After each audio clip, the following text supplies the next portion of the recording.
So now that Drupal can actually see our theme, it's time to dive into some of the different files and folder structures that actually make our theme useful.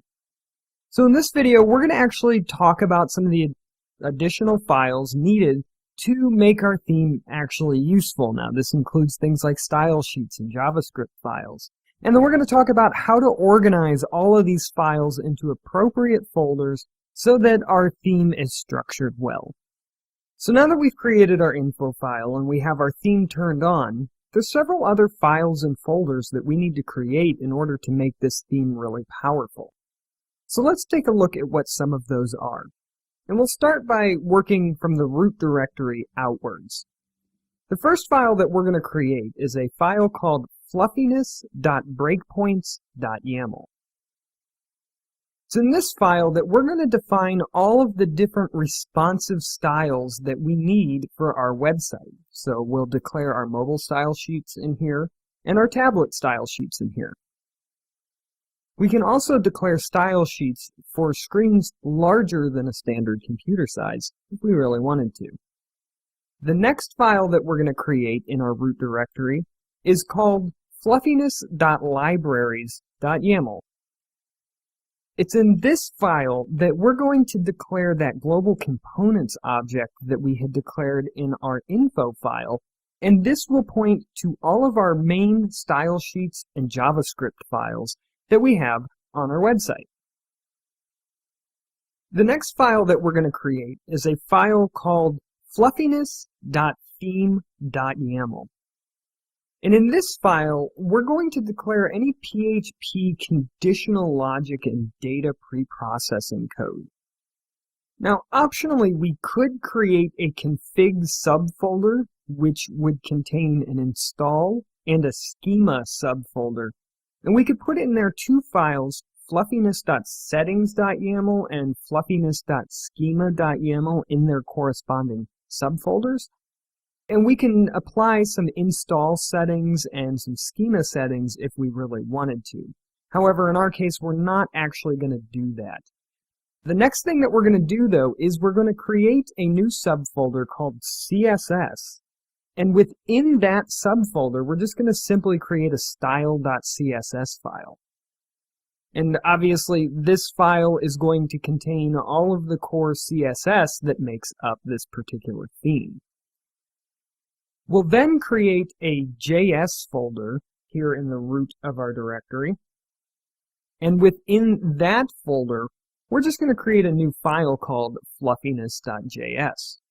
This file will contain all of the JavaScript that makes up this particular theme.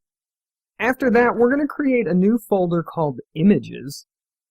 And this folder will contain any images particular to this theme.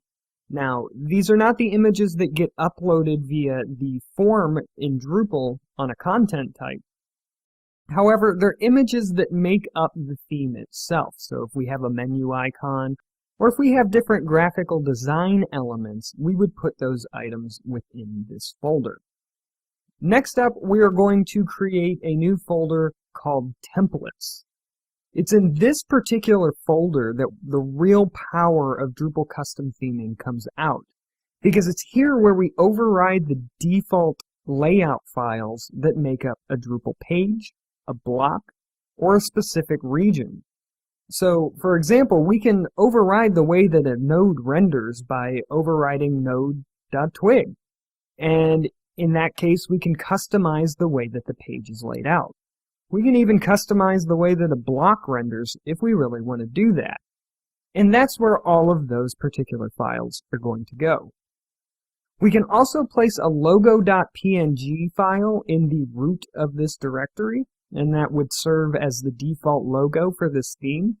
And we can also place a screenshot.png file within this folder, and that will actually show on the overview for selecting themes. As you saw when we were downloading and installing our first theme, it had a nice picture to let us know that that was the right theme.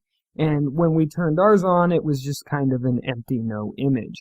Well, if we put a screenshot.png within this particular root directory, then we would have an image there.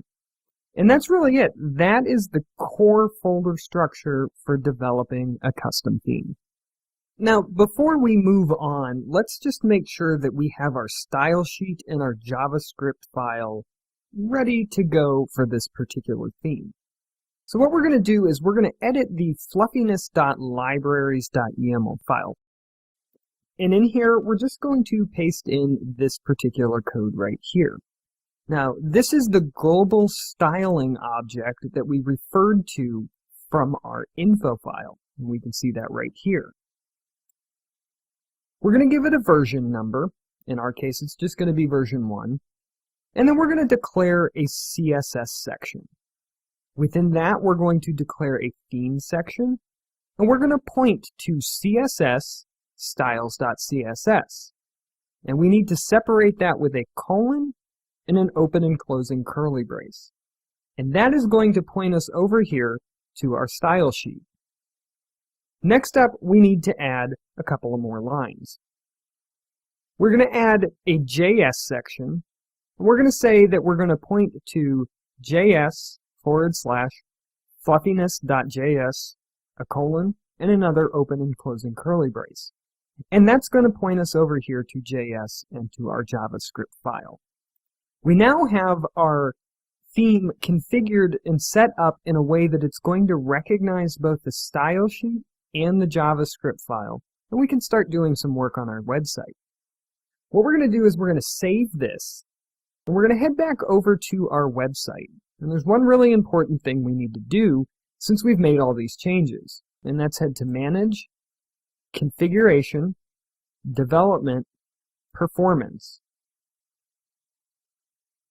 And from here, we're simply going to clear all caches. Anytime we make a major change to, say, the info file or one of the settings files within our Drupal site, we need to come here and clear the caches so that Drupal knows that we've made changes to those files. And that's it. We have our theme set up and ready to go.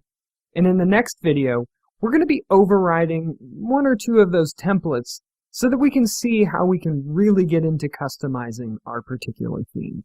In the next video, we're going to be talking about template overriding.